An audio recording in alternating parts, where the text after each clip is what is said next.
Good afternoon from the Localization Unconference in Toronto, where it's beautiful, sunny, and I'm sacrificing my lunch to talking to localization stars like the great Mick Monaghan, who is sitting here with me on... I'm sacrificing too. Thank you for sacrificing. Mick, why don't you go ahead and tell us what you do at Guidewire?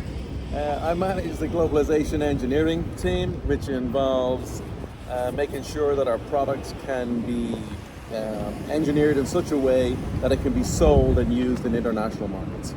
Awesome. So we're going to be geeking out, and that's right up my alley. Thank you very much. So let's talk a little bit about global engineering as a strategic enabler.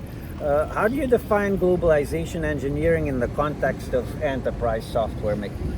Well, there's two parts to it. There's internationalization and there's localization, which often just means translation. On the internationalization side, it's a software architecture, and in Guidewire and in most other large enterprises, this is a software architecture and it's a requirement. You don't have a choice as to whether or not you internationalize your software. Whether you choose to translate it, that's a business decision. But if you don't internationalize it, you can't actually translate it. And so we strictly enforce internationalization standards in our software, and then we make business decisions as to which products we actually go to the trouble and expense of translating to different markets. What are some of the misconceptions you think companies have about globalization versus localization, and particularly when it comes to software development, of course? Some of the misconceptions are they think it's easy. They don't recognize the complexity that goes into architecting the software properly. Once it's architected properly, you can do lots of things with it. But if it's not, then you can't. Going into those international markets is out of the question if it has not been architected properly at the start. Yeah, I was just at SlaterCon and I was sitting with somebody having lunch talking about Unicode and its importance. She actually worked for Unicode and was telling me how she felt it was more important than ever right now. Do you agree with that? What role do standards play in your daily work today? A lot of it is hidden, but underneath the covers, Unicode, ICU, CLDR, they're everywhere. And a lot of people don't even recognize it or realize it, but they're absolutely everywhere. Some people use the likes of ICU explicitly. They use the ICU libraries, the Java ones, the C ones, the other ports. They imported it as a dependency into their environment. But you look at a modern browser these days, you never get those garbled characters. You rarely get those garbled characters in the UI. And the reason for that is Unicode, ICU, and also font support, much wider. Like the Noto fonts, I don't know if you're familiar with the Noto fonts from Google. Noto stands for no tofu. Those little square boxes that you used to see in interfaces where it was missing the font. Well, that's actually solved by having these Noto fonts widely distributed, and so you never have a no font available issue. I learned something new this afternoon. I'm thankful for that. How do you think we should better explain the value of globalization engineering to executives who may just see it as overhead?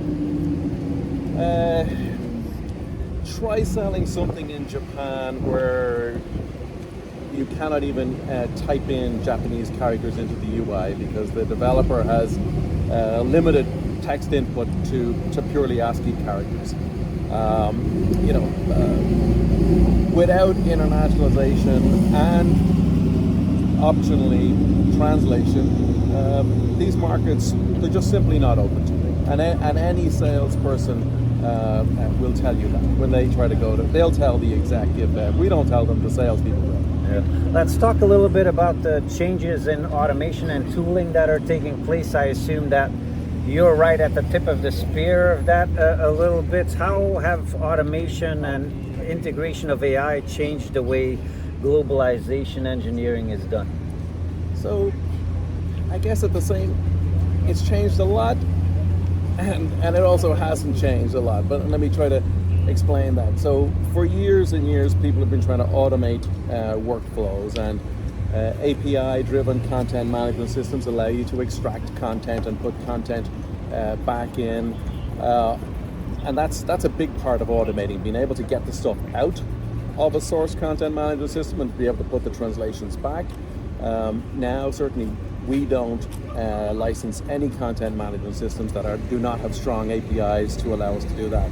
On the AI side, sure, we can send text content to an LLM for translation, but whether you use an LLM or you use more traditional machine translation systems like neural machine translation, that hasn't actually changed a whole lot. Obviously, there's more changes pending around quality estimation and automatic post-editing, but process-wise, it hasn't actually radically changed.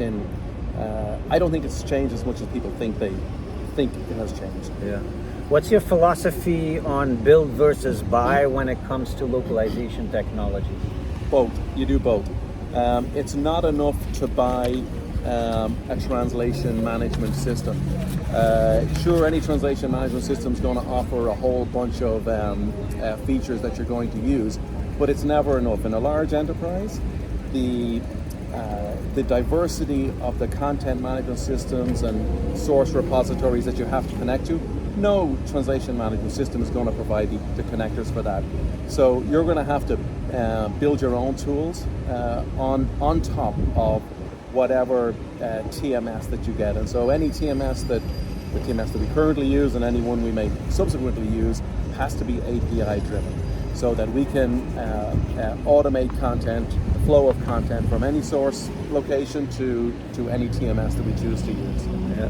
Can you share an example where automation has significantly improved your performance, either on turnaround or quality? Yeah, up until a year ago, we had a really quite cumbersome process around translating education content. The reason the process was cumbersome was because of the repository that content was in. There was no API for it. It had to be manually extracted. Someone had to drag and drop files out of it and bundle them and manually put them into a translation management system. In the last year, that team licensed a more modern content management system for education material, and it's API driven. Now we've built a connector to it, and we can get the content out super easy, translate it, put it back super easy. It's minutes of work versus hours of work. I have to take advantage and ask you another technical question since you're here now. Yeah. What's the most underrated engineering practice that localization teams should adopt? The most underrated one is pseudo-localization. And yes, localization teams will do this, but will try to do it, but primarily the responsibility for that can't be done without collaboration with the original engineering teams of the products and APIs that are the UIs that you're working with. And pseudo-localization is a well-worn, well-known entity in our space, and it can flush out so many bugs and is absolutely worth the effort required to implement it. What advice do you have imparting for up and coming localization engineers? What skills should they be concentrating on to get hired for globalization roles, Mick? Fundamentally, you have to be a strong full stack developer. It's hard to hire someone who has globalization engineering background. Typically, when we hire, we try to hire strong full stack developers, and after that, we teach them the globalization specifics. All right. Well, thank you so very much, Mick, for spending some time with us here and sacrificing your lunch. I know. I'm gonna go upstairs again and eat a little bit of lunch myself. Okay. Thank you so very much. Until next time. Thank you.